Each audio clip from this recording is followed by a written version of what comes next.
आप सबका PLC and micro controller की हिंदी श्रृंखला में स्वागत है। आज के इस सेशन में हम 8051 माइक्रो कंट्रोलर के बारे में जानेंगे। सबसे पहले हम देखेंगे माइक्रो प्रोसेसर और माइक्रो कंट्रोलर के बीच में अंतर क्या होता है। फिर हम माइक्रो कंट्रोलर की हिस्ट्री के बारे में जान के हम उसके ब्लॉक डायग्राम में पिन डायग्राम और हम एक माइक्रो कंट्रोलर को कैसे चूज़ करें ये भी हम देखेंगे। बहुत सारी मैन्युफैक्चरर्स हैं 8051 फैमिली के, उनके बारे में जानकर हम बाद में बहुत सारी प्रोग्रामिंग लैंग्वेजेस रहती हैं तो हमें कैसे प्रोग्रामिंग लैंग्वेज को चूज़ करना है ये सब हम चलेंगे। तो चलिए शुरू करते हैं। माइक्रो प्रोसेसर और माइक्रो कंट्रोलर के बीच का अंतर सबसे ज़्यादा ज़रूरी है, तो सबसे पहले इसे समझना बहुत ज़रूरी है। हम शुरुआत करते हैं एक कंप्यूटर से। कंप्यूटर तो सबने यूज़ किया है, तो हमारे कंप्यूटर का एक सीपीयू होता है, सेंट्रल प्रोसेसिंग यूनिट। अब उसका काम क्या है? सेंट्रल प्रोसेसिंग यूनिट जो है वो कुछ इनपुट्स लेता है, जैसे हमारे कुछ इनपुट डिवाइसेस रहते हैं, कीबोर्ड, माउस इत्यादि। इन इंफॉर्मेशन से वो सीपीयू जो है उसकी मेमोरी में कुछ प्रोग्राम्स डाउनलोडेड होते हैं, उन प्रोग्राम्स को प्रोसेस करके वो कुछ डिसीजंस लेके आउटपुट डिवाइसेस में भेजता है, राइट? अब सीपीयू को अब हर जगह तो नहीं लेकर जा सकते क्योंकि उसका साइज़ बहुत बड़ा होता है। तो हमारे इंजीनियर्स ने क्या किया, उन्होंने एक सीपीयू को एक छोटी सी चिप में बना दिया। उसे हम कहते हैं, अगर हम एक लेमैन लैंग्वेज की बात करें तो सीपीयू ऑन अ चिप। तो ये एक माइक्रो प्रोसेसर की आसान परिभाषा है। माइक्रो प्रोसेसर क्या है? एक सीपीयू ऑन अ चिप। तो सीपीयू के सारे वो फंक्शंस अगर आप एक छोटी सी चिप परफॉर्म कर पा रही है तो वो एक माइक्रो प्रोसेसर है। तो इससे क्या हमें फ़ायदा हुआ? फ़ायदा ये हुआ कि हमारा सीपीयू एक बड़ा बल्कि डिवाइस था, हैवी डिवाइस था, उसको जब हमने एक छोटी सी चिप के फॉर्म में ले आए तो वो सारे परफॉर्मेंस तो कर ही पा रहा है। और साथ में अगर हम एक ऐसी जगह पे यूज़ करना चाहें, लेट्स से फील्ड जहाँ पे हम यूज़ करना चाहते हैं, तो वहाँ पे हम माइक्रो प्रोसेसर को एक पोर्टेबल डिवाइस की फॉर्म में ले जा सकते हैं। लेकिन माइक्रो प्रोसेसर अपने आप में कंप्लीट डिवाइस नहीं है। क्यों? क्योंकि माइक्रो प्रोसेसर के साथ हमें बहुत कुछ साथ में लगाना पड़ता है, जैसे मेमोरी। मेमोरी में क्या है? रैम, रैंडम एक्सेस मेमोरी, रोम, रीड ओनली मेमोरी। इसके अलावा माइक्रो प्रोसेसर को बाहर की दुनिया के साथ इंटरैक्ट करने के लिए कुछ पोर्ट्स चाहिए होते हैं, जिन्हें हम इनपुट आउटपुट पोर्ट्स कहते हैं। वो भी माइक्रो प्रोसेसर के पास नहीं होते, जिसकी वजह से हमें एक बाहरी डिवाइस अटैच करना पड़ता है माइक्रो प्रोसेसर के साथ, जिसे हम बोलते हैं 8255 प्रोग्रामेबल पेरिफेरल इंटरफेस चिप। इसके अलावा माइक्रो प्रोसेसर के पास अपने टाइमर्स, काउंटर्स नहीं हैं, उसके लिए भी हमें चिप लगानी पड़ रही है। सीरियल डेटा इंटरफेसिंग के लिए एक सीरियल कॉम पोर्ट भी लगाना पड़ रहा है। तो कहीं ना कहीं हमारा जो मेन पर्पस था पूरी चीज़ को कॉम्पैक्ट करने का, वो नहीं रहा। क्यों? क्योंकि इसकी वजह से जब हम इतना सब कुछ मेमोरी लगा रहे हैं, इनपुट आउटपुट पोर्ट्स की चिप लगा रहे हैं 8255, टाइमर काउंटर्स की चिप लगा रहे हैं, आपका सीरियल पोर्ट का चिप लगा रहे हैं UART, उसकी वजह से आपका पूरा सिस्टम काफ़ी बल्कि हो गया और जाहिर सी बात है कि वो महंगा भी हो गया, क्योंकि आपकी एक चिप के साथ साथ बहुत सारी चीज़ें आपकी एक्सटर्नली अटैच करनी पड़ रही हैं। तो हमारे इंजीनियर्स ने ये सोचा, जो हमारे VLSI इंजीनियर्स हैं, उन्होंने ये सोचा कि अगर हम एक CPU को एक चिप की फॉर्म में लेकर आ सकते हैं तो क्यों ना हम इन सभी जो बाहर की डिवाइसेस हमने CPU के साथ अटैच की हैं उनको भी एक ही डिवाइस में बना दें। तो वहाँ से इजाद हुआ हमारा माइक्रो कंट्रोलर। तो अगर हम एक लेमैन के लैंग्वेज में बात करें तो माइक्रो प्रोसेसर एक CPU ऑन अ चिप था, वहीं एक माइक्रो कंट्रोलर एक complete computer on a chip है। तो सबसे पहले हमें ये अंतर जानना माइक्रो प्रोसेसर और माइक्रो कंट्रोलर के बीच में बहुत ज़रूरी है। तो आप इस बात को समझ पा रहे होंगे कि माइक्रो प्रोसेसर में, जो कि एक CPU ऑन अ चिप था, हमें कंप्लीट यूनिट बनाने के लिए उसके साथ बहुत सारी चीज़ें बाहर से लगानी पड़ी, जैसे कि मेमोरी, इनपुट आउटपुट पोर्ट की चिप 8255, टाइमर्स, काउंटर्स और आपकी सीरियल कॉम पोर्ट, ताकि वो एक कंप्लीट यूनिट बन पाए। लेकिन जब यही सारी चीज़ें भी एक ही चिप की फॉर्म में आ गई तो वो माइक्रो कंट्रोलर बन गया। तो जैसे हमने बात की है कि micro processor is a CPU on a chip, similarly हमारा जो माइक्रो कंट्रोलर है वो क्या है? एक कंप्यूटर ऑन अ चिप। तो ये तो सबसे इम्पॉर्टेंट जो उन दोनों के बीच का डिफरेंस है। इसके अलावा और क्या डिफरेंस है? कॉस्ट में, उनकी कीमत में। अब आप देखिए, जब हम इतनी सारी चीज़ें माइक्रो प्रोसेसर के साथ लगाएंगे तो बिल्कुल ये बात है कि वो बहुत महंगा हो जाएगा। लेकिन आपको एक माइक्रो कंट्रोलर जिसमें ये सब डिवाइसेस एक चिप की फॉर्म में ही आती है, मार्केट में 50 रुपये से उपलब्ध है। तो ये डिपेंड करता है कि उसकी क्या क्या कैपेबिलिटीज़ हैं, वो क्या क्या कर सकता है, उसकी क्या क्या क्षमताएँ हैं, उस पर निर्भर करता है कि उसका कॉस्ट कितना होगा, उसकी कीमत कितनी होगी। लेकिन मार्केट में 50 रुपये से भी आपको माइक्रो कंट्रोलर जो है वो उपलब्ध है। तो हम अगर बात करें उसकी कीमत की, उसकी कॉस्ट की, तो वहाँ पर भी माइक्रो कंट्रोलर जो है वो माइक्रो प्रोसेसर से ज़्यादा अधिक एडवांटेजियस है, यानी कि उसकी ज़्यादा महत्वपूर्णता है। अच्छा, एक और चीज़ होती है कि हमारा जो माइक्रो प्रोसेसर है वो एक जनरल पर्पस है और माइक्रो कंट्रोलर एक डेडिकेटेड है। अब ये इसका क्या मतलब हुआ? इसका मतलब ये हुआ कि ऐसी एप्लीकेशंस जहाँ पे आपको कोई एक पर्टिकुलर तरह का ही काम लेना है, जैसे हम अगर इसका एग्जाम्पल लें तो एक हमारी वॉशिंग मशीन। अब वॉशिंग मशीन का काम है कि वो कपड़ों को धोती है, वो और कुछ काम नहीं करती, वो खाना गर्म नहीं करती है या कुछ और, तो वो एक पर्टिकुलर डेडिकेटेड एप्लीकेशन हम कह सकते हैं। तो वहाँ पे हम जो है वो माइक्रो कंट्रोलर को यूज़ करेंगे, क्योंकि वो एक डेडिकेटेड डिवाइस है, वो एक पर्टिकुलर तरह की एप्लीकेशन के लिए ही बना है। लेकिन माइक्रो प्रोसेसर जो है वो एक जनरल पर्पस डिवाइस है, यानी कि आप उससे ऐसी एप्लीकेशंस में आप उसका इस्तेमाल कर सकते हैं जहाँ पे एक तरह की ही ज़रूरत नहीं है। जैसे हमारा कंप्यूटर जो है उसमें आप ईमेल भी भेज सकते हैं, उसमें आप कुछ पीपीटी भी बना सकते हैं, आप वर्ड की एप्लीकेशन भी कर सकते हैं, तो वो एक जनरल पर्पस डिवाइस है। वैसे ही माइक्रो प्रोसेसर भी एक जनरल पर्पस डिवाइस है, लेकिन माइक्रो कंट्रोलर जो है वो एक डेडिकेटेड डिवाइस है, वो एक तरह के काम के लिए बना है। तो यह अंतर भी माइक्रो प्रोसेसर और माइक्रो कंट्रोलर के बीच में जानना बहुत ज़रूरी है। तो हमने 3 अंतर तो देख लिए, क्या क्या? एक तो यह है कि माइक्रो प्रोसेसर में हमारे को बहुत सारी चीज़ें उसको एक कंप्लीट फंक्शनल यूनिट बनाने के लिए, एक पूर्ण काम लेने के लिए माइक्रो प्रोसेसर के साथ हमें लगानी पड़ रही हैं, जिसकी वजह से उसका कॉस्ट जो है, उसकी कीमत जो है वो बढ़ गई। लेकिन माइक्रो कंट्रोलर, क्योंकि उसमें वो सारे जो डिवाइसेस हैं वो एक चिप में ही आ गई, तो उसका कॉस्ट भी कम हो गया। और दूसरा हमने क्या देखा कि माइक्रो प्रोसेसर में जब हमने ये सब चीज़ें बाहर से अटैच की हैं तो उसका ओवरऑल कॉस्ट के साथ साथ वो ओवरऑल साइज़ भी बढ़ गया, वो बल्कि हो गया, ठीक है। लेकिन माइक्रो कंट्रोलर तो एक छोटी सी चिप है जिसमें वो सारी चीज़ें आ गई, तो उसकी वजह से उसका जो साइज़ है वो भी बहुत छोटा है। तो हम ऐसी एप्लीकेशंस जहाँ पे हमारे को एक फील्ड डिवाइस बनाना है, जहाँ हम चाहते हैं कि साइज़ जो है हमारा फाइनल एप्लीकेशन का मैटर करता है, तो हम माइक्रो कंट्रोलर जो है उसको प्रेफर करेंगे। अब एक और बात है, कॉस्ट की बात हमने करी, हमने उसके साइज़ की बात की, बट फिर भी माइक्रो प्रोसेसर जो है वो इस्तेमाल होता है। वो क्यों? माइक्रो कंट्रोलर के साथ साथ माइक्रो प्रोसेसर आज भी मार्केट में है। क्यों? वो इसलिए क्योंकि माइक्रो प्रोसेसर में हमारे पास ये सुविधा है कि हम उसके साथ बाहर से मेमोरी अटैच कर रहे हैं, बाहर से उसके साथ हम टाइमर्स अटैच कर रहे हैं, बाहर से उसके साथ हम इनपुट आउटपुट पोर्ट्स अटैच कर रहे हैं। तो आपके पास एक प्रोग्रामर, एक इंजीनियर होने के नाते, आप एक डेवलपर होने के नाते आपके पास ये फ्लेक्सिबिलिटी बनती है, एक हम बात करें तो वर्सेटिलिटी बनती है, या फिर आपके पास इतनी उसकी एक क्षमता है कि आप अपनी मर्जी से उसमें रैम, रोम, मेमोरी वगैरह सब डाल सकते हैं। लेकिन माइक्रो कंट्रोलर में चूंकि ये सारी चीज़ें ऑलरेडी डिवाइस के अंदर ही हैं, चिप के अंदर ही हैं, तो आपके पास उतनी फ्लेक्सिबिलिटी नहीं है उसके अंदर मेमोरी डालने की या टाइमर्स या काउंटर्स वगैरह डालने की, ठीक है। तो ये हो गए हमारे डिफरेंसेस, यानी कि माइक्रो कंट्रोलर और माइक्रो प्रोसेसर के बीच में अंतर। तो सबसे पहले तो ये समझना हमारे लिए बहुत ज़रूरी है। उसके बाद अब जैसे कि हम अगर माइक्रो कंट्रोलर की डेवलपिंग की हिस्ट्री अगर हम देखें कि माइक्रो कंट्रोलर कैसे मार्केट में आया, तो उसके लिए हम चलते हैं 1971 में। 1971 में एक कंपनी इंटेल, जिसे आज हर कोई जानता है, तो इंटेल ही वो कंपनी थी जिसने सबसे पहले माइक्रो प्रोसेसर जो है वो बनाया। कौन सा माइक्रो प्रोसेसर था? वो था 4004। ये एक 4 बिट माइक्रो प्रोसेसर था, ठीक है। अब 4 बिट 8 बिट की बात करने से पहले मैं आपको इसका बारे में 2 चीज़ें बताना चाहूँगी।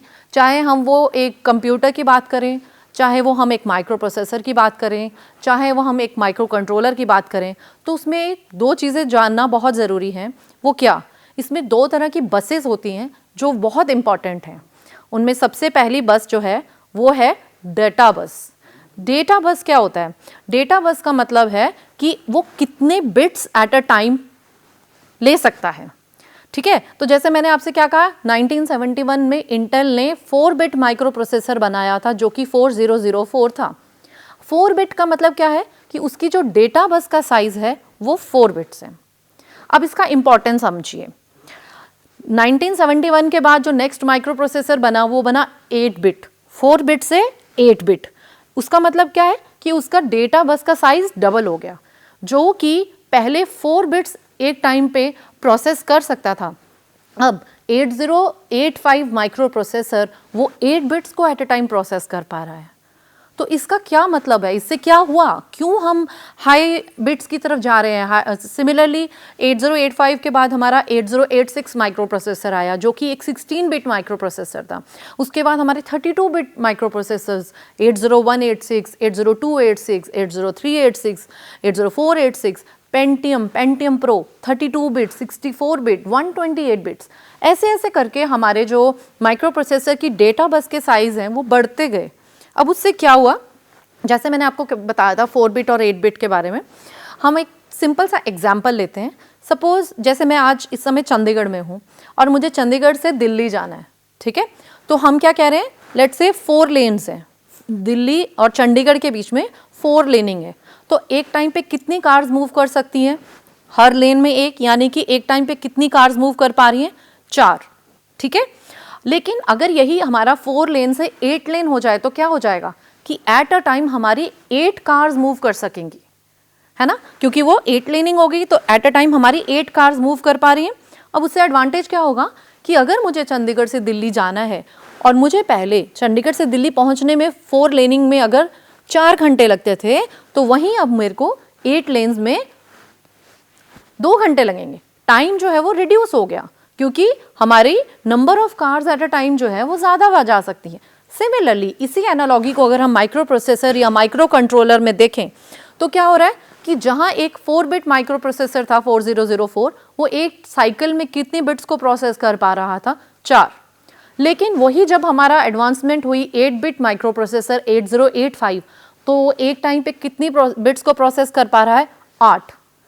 तो नेचुरल है, ये जाहिर बात है कि हमारा टोटल स्पीड जो है वो डबल हो गई और एग्जीक्यूशन टाइम, यानी कि हमारा को उन बिट्स को प्रोसेस करने में कितना टाइम लग रहा है वो आधा हो गया। तो ये जो है ऐसे ऐसे हमारा 4 बिट, 8 बिट, 16 बिट, 32 बिट ऐसे करते करते। सिमिलरली 1981 में जो है वो इंटेल ने ही सबसे पहले माइक्रो कंट्रोलर जो है उसका आविष्कार किया था। और जो सबसे पॉपुलर माइक्रो कंट्रोलर आज की डेट में अगर हम बात करें मार्केट में, तो वो है 8051 माइक्रो कंट्रोलर। और इस लेक्चर की जो श्रृंखला है इसमें हम 8051 माइक्रो कंट्रोलर के बारे में ही पढ़ने वाले हैं। 8051 जो माइक्रो कंट्रोलर है वो एक 8 बिट माइक्रो कंट्रोलर है, ठीक है? तो अब हमने जब हम बिट्स की बात कर रहे हैं 4 बिट या 8 बिट माइक्रो प्रोसेसर या माइक्रो कंट्रोलर, क्योंकि ये कॉन्सेप्ट चाहे वो एक पीसी है, चाहे वो एक माइक्रो प्रोसेसर है, चाहे वो एक माइक्रो कंट्रोलर है, सब में सेम है। डेटा बस के बारे में तो हमने जान लिया। दूसरी इंपॉर्टेंट बस जो माइक्रो प्रोसेसर या माइक्रो कंट्रोलर में होती है उसको हम बोलते हैं एड्रेस बस। अब एड्रेस बस क्या होती है? एड्रेस बस जैसे कि नाम से भी हमें पता चल रहा है, एड्रेस बस कैरी करती है उस पर्टिकुलर मेमोरी का एड्रेस जहां पे वो पर्टिकुलर डेटा पड़ा है। तो अब माइक्रो कंट्रोलर को कैसे पता चलेगा या माइक्रो प्रोसेसर को कैसे पता चलेगा कि मुझे कहां से डेटा या प्रोग्राम को लेकर आना है? वो एड्रेस बस उसको कैरी करता है। जैसे मैं एक एग्जांपल लेती हूँ, सपोज आपको मैं कहती हूँ कि आप मेरे घर से ये पार्सल लेके आइए, तो पहला सवाल आप मुझसे क्या करेंगे कि आपका एड्रेस क्या है? जब तक आपको मेरा एड्रेस नहीं पता, आप मेरे घर जाके वो पार्सल नहीं लेके आ सकते। सिमिलरली एड्रेस बस के द्वारा सीपीयू को, जो माइक्रो कंट्रोलर के अंदर भी एक सीपीयू होता है, उसको कैसे पता चलता है? उसको एड्रेस बस के द्वारा पता चलता है कि ये पर्टिकुलर डेटा या हमारा इंस्ट्रक्शन कहाँ पड़ी है। तो वो एड्रेस बस जो है उसको फेच करती है, वो वहाँ तक पहुँचाती है। उसके बाद डेटा बस में वो डेटा जो है वो वापस CPU में आता है फर्दर उसकी प्रोसेसिंग के लिए, यानी कि उसको आगे उसके ऊपर काम करने के लिए, ठीक है। अच्छा, अब हमारा जो डेटा बस का हमने इंपॉर्टेंस तो समझ लिया कि डेटा बस बढ़ने से क्या हो रहा है, जैसे 4 बिट 8 बिट से हमारी टोटल स्पीड बढ़ गई है ना, या हम कहें टाइम की हम बात करें तो एग्जीक्यूशन टाइम जो है हमारा कम हो गया।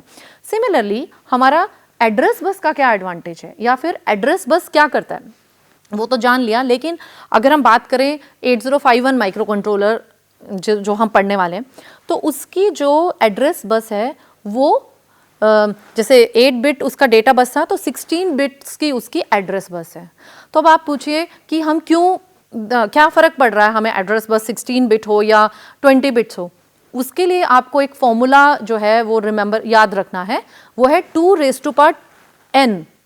उसमें n क्या है, n है size of your address bus, यानी कि आपकी एड्रेस बस का साइज अगर हम n कहें तो 2n जो है ये आपका टोटल कितनी मेमोरी वो अटैच उसके साथ हो सकती है इस पर निर्भर करता है। अब देखिए, हम अगर मोबाइल फ़ोन की बात करते हैं तो मोबाइल फ़ोन में भी क्या होता है, मोबाइल फ़ोन में भी हमारे उसके अंदर एक माइक्रो प्रोसेसर ही होता है। तो हम बात करते हैं हमारे मोबाइल फ़ोन में 8 GB या 16 GB या 128 इस तरह की बात करते हैं, तो वो कितनी मेमोरी हम उसके साथ लगा सकते हैं ये डिपेंड करेगा कि उसका माइक्रो प्रोसेसर का या माइक्रो कंट्रोलर का एड्रेस बस कितना है। तो चलिए हम वापस आते हैं 8051 में। जैसे कि मैंने आपको बताया 8051 में डेटा बस का साइज़ 8 बिट है और उसकी एड्रेस बस का साइज़ जो है वो 16 बिट है। तो अब उसका टोटल मेमोरी कितना अटैच हो सकता है, 2n, जहाँ पे n है आपकी एड्रेस बस, सो 216 यानी कि 64 किलोबाइट्स। तो जैसे हमने बात करी थी कि माइक्रो प्रोसेसर के साथ भी हम एक्सटर्नल मेमोरी इंटरफेस कर रहे हैं, सिमिलरली माइक्रो कंट्रोलर की भी ऑन चिप मेमोरी की अगर हम बात करें तो वो इस बात पर निर्भर करेगी कि उस पर्टिकुलर माइक्रो कंट्रोलर में कितनी एड्रेस बस का साइज है। तो हमारा 8051 माइक्रो कंट्रोलर में मैक्सिमम हम 64 किलोबाइट्स तक ही जा सकते हैं, इससे ज़्यादा हम नहीं जा सकते। अब हम कैसे चूज़ करें कि हमें कौन सा माइक्रो कंट्रोलर जो है वो चूज़ करना है। बहुत सारे माइक्रो कंट्रोलर्स जो हैं इस समय मार्केट में अवेलेबल हैं, बहुत सारी कंपनीज़ के भी माइक्रो कंट्रोलर्स अवेलेबल हैं। तो जब आप अपना प्रोजेक्ट बना रहे हैं, सबसे ज़रूरी चीज़ जो आपने आवश्यक जो आपको ध्यान में दिमाग में रखनी है वो बात यह है कि आपकी एप्लीकेशन के हिसाब से आपने माइक्रो कंट्रोलर को चूज़ करना है। जैसे कि मैंने आपको स्टार्टिंग में भी बताया था कि आपको मार्केट में 50 रुपये से लेके 2000 रुपये 4000 रुपये तक का भी माइक्रो कंट्रोलर जो है वो मिलेगा। तो अब आप कैसे डिसाइड करेंगे कि आपने कौन सा माइक्रो कंट्रोलर लेना है या अपने काम के लिए सिलेक्ट करना है। तो उसके लिए सबसे पहले तो आपको देखना है कि आपकी कंप्यूटिंग नीड्स क्या हैं। अब इन कंप्यूटिंग नीड्स का मतलब क्या है, सबसे पहले है स्पीड। आपकी जो फाइनल एप्लीकेशन होने वाली है उसमें क्या स्पीड इंपॉर्टेंट है। तो जैसे जैसे आपके हायर वर्जन्स जो हैं वो आ रहे हैं माइक्रो कंट्रोलर्स के, वैसे वैसे आपकी स्पीड भी जो है वो बढ़ रही है, ठीक है। तो आपका एग्जीक्यूशन टाइम जो है वो रिड्यूस हो रहा है। तो अकॉर्डिंगली आपने अपनी एप्लीकेशन के हिसाब से कि आपको कितनी स्पीड चाहिए, फास्ट एप्लीकेशन है या एक स्लो एप्लीकेशन है, उस हिसाब से आप माइक्रो कंट्रोलर को चूज़ कीजिए। पैकेजिंग का मतलब है कि कुछ माइक्रो कंट्रोलर्स जो होते हैं वो बहुत कॉम्पैक्ट साइज़ के होते हैं। अब आपकी जो फाइनल एप्लीकेशन है उसमें आप क्या चाहते हैं कि कोई ऐसा हो जो बहुत कॉम्पैक्ट हो, माइक्रो कंट्रोलर ज़्यादा जगह ना घेरे, उसके हिसाब से आप पैकेजिंग डुअल इनलाइन पैकेजेस होते हैं या इसके हिसाब से आप माइक्रो कंट्रोलर चूज़ करेंगे। एक बहुत इंपॉर्टेंट फैक्टर एक और है, उसको हम बोलते हैं पावर कंजम्पशन। जैसे कि मैंने आपको बताया था माइक्रो कंट्रोलर एक डेडिकेटेड डिवाइस है, तो बहुत जगह हमें फील्ड एप्लीकेशंस में हम माइक्रो कंट्रोलर को प्रेफर करते हैं। अब ऐसा भी नहीं होना चाहिए, अब फील्ड जहाँ पर है आपका वहाँ पे आपके पास पावर का सोर्स नहीं होगा तो आपको वहाँ पे बैटरी का यूज़ करना पड़ेगा। तो ऐसा आपको माइक्रो कंट्रोलर लेना है जो कि खुद भी पावर कंज्यूम ज़्यादा ना करे। फिर आपकी मेमोरी कितनी है, ये डिपेंड करेगा आपका प्रोग्राम का साइज़ कितना बड़ा है। सपोज आपकी एप्लीकेशन एक बहुत सिंपल से एप्लीकेशन है तो आप उसके हिसाब से मेमोरी कम में भी अगर आपका प्रोग्राम लिखा जा सकता है तो आप वैसा माइक्रो कंट्रोलर जो है वो चूज़ कीजिए। और अगर आपको लग रहा है कि आपकी एप्लीकेशन में बहुत ज़्यादा बड़ा प्रोग्राम बनेगा, वो 4 किलोबाइट से शुरू हो जाती है, 4 KB से आपकी मेमोरी शुरू होकर 64 किलोबाइट्स तक जाती है, तो अब ये आपकी एप्लीकेशन पे डिपेंड करेगा कि आपका प्रोग्राम का साइज़ कितना है। इसके अलावा डिपेंड करता है आपकी इनपुट आउटपुट पिन्स। जैसे कि मैंने आपको बताया था माइक्रो प्रोसेसर में आपको 8255 चिप लगानी पड़ती है, बट माइक्रो कंट्रोलर के पास अपनी इनपुट आउटपुट पिन्स हैं जो हम आने वाले लेक्चर्स में देखेंगे। लेकिन ये जानना क्यों ज़रूरी है इनपुट आउटपुट पिंस के बारे में, क्योंकि माइक्रो कंट्रोलर को बाहर की दुनिया के साथ इंटरफेसिंग के लिए ये इनपुट आउटपुट पिंस की ज़रूरत पड़ती है। तो अब आपको कितनी इंटरफेसिंग करनी है माइक्रो कंट्रोलर के साथ, उसके हिसाब से आपको इनपुट आउटपुट पिंस देखनी पड़ेंगी। तो आप उसके हिसाब से अपना माइक्रो कंट्रोलर जो है उसको सिलेक्ट करेंगे। फिर आपके टाइमर्स कितने चाहिए, आप क्या लो पावर वर्जन चाहिए या बाद में आप अपग्रेड कर सकते हैं उसको हाई परफॉर्मेंस के लिए। और एक बहुत इंपॉर्टेंट फैक्टर जो हमें माइक्रो कंट्रोलर चूज़ करने के वक्त देखना होता है वो होता है उसकी कॉस्ट। इसका मैं एक आपको एग्जांपल देती हूँ कि सपोज़ आप एक इंडस्ट्रियलिस्ट हैं, ठीक है, और मैं एक एम्बेडेड इंजीनियर हूँ, मैं एप्लीकेशन डेवलप करती हूँ। सपोज आपको एक एप्लीकेशन डेवलप करनी है जिसमें एक सिंपल सा प्रोग्राम है, तो वो जो है सिंपल से प्रोग्राम में आपको बहुत ज़्यादा कॉस्ट वाला माइक्रो कंट्रोलर नहीं चाहिए। तो आप मेरे पास आए और आपने मुझे बोला कि मुझे एक छोटा सा डिवाइस बनाना है, सिंपल ऐसे टॉय घूमना चाहिए, ठीक है। तो आप चले गए, तो मैंने तो बहुत हाई एंड माइक्रो कंट्रोलर्स के ऊपर काम किया है, तो मुझे ये ध्यान नहीं मैंने दिया और आपने मुझे जाते वक्त क्या कहा कि 500 रुपये से ज़्यादा ये डिवाइस नहीं होना चाहिए। मैंने इस बात की तरफ ध्यान ही नहीं दिया कि आपने मुझे ये बोला था कि 500 रुपये से ज़्यादा नहीं होना चाहिए। मैंने सोचा कि क्यों ना मैं इनको इम्प्रेस करके बहुत हाई एंड माइक्रो कंट्रोलर, मैंने तो उस पर काम किया है तो मैं उसको यूज़ करती हूँ। मैं मार्केट जाके 2000 रुपये का माइक्रो कंट्रोलर लेके आती हूँ, ठीक है, काम तो वो भी करेगा, छोटा सा प्रोग्राम था।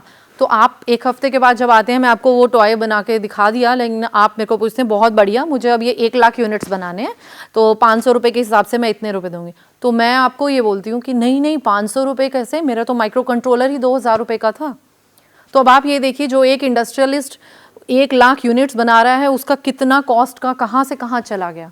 तो वो भी आपको बहुत ज़्यादा जो है अपने एप्लीकेशन के हिसाब से ध्यान रखना है कि आपकी कॉस्ट कितनी है, ठीक है। इसके अलावा हार्डवेयर के अलावा आपको बहुत सारे सॉफ्टवेयर डेवलपमेंट टूल्स की ज़रूरत होती है जहाँ पे आपको अपना प्रोग्राम लिखना होता है, जैसे असेंबलर, कंपाइलर, ये सब चीज़ें हम आने वाली अपने लेक्चर्स में देखेंगे। तो सॉफ्टवेयर डेवलपमेंट टूल्स भी आपके पास अवेलेबल होने चाहिए। और डेवलपमेंट के दौरान बहुत बार आपकी चिप जो है वो ख़राब हो सकती है, तो क्या वो मार्केट में रेडीली अवेलेबल है, इस चीज़ का भी जो है वो आपको ध्यान देना है। तो अब आज के इस सेशन में हमने माइक्रो कंट्रोलर और माइक्रो प्रोसेसर के बीच के अंतर को जाना। फिर हमने देखा माइक्रो प्रोसेसर और माइक्रो कंट्रोलर की डेवलपमेंट हिस्ट्री क्या है। माइक्रो कंट्रोलर में 2 बसेस रहती हैं, डेटा बस और एड्रेस बस। उनकी इंपॉर्टेंस को हमने जाना कि 4 बिट 8 बिट से क्या होता है डेटा बस से, ऐसे ही एड्रेस बस से क्या होता है। जैसे जैसे हम हाई एंड की तरफ जाते हैं तो हाई एड्रेस बस की बिट से क्या होता है वो हमने जाना। एंड फाइनली हमने ये देखा कि अगर मार्केट में बहुत सारे माइक्रो कंट्रोलर्स अवेलेबल हैं तो हमें कैसे चूज़ करना चाहिए एक माइक्रो कंट्रोलर।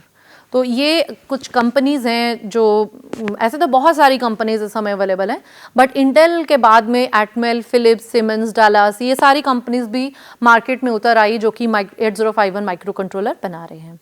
अब आने वाले सेशन में हम थोड़ा सा ब्लॉक डायग्राम और हार्डवेयर के बारे में और जानेंगे। तब तक के लिए धन्यवाद।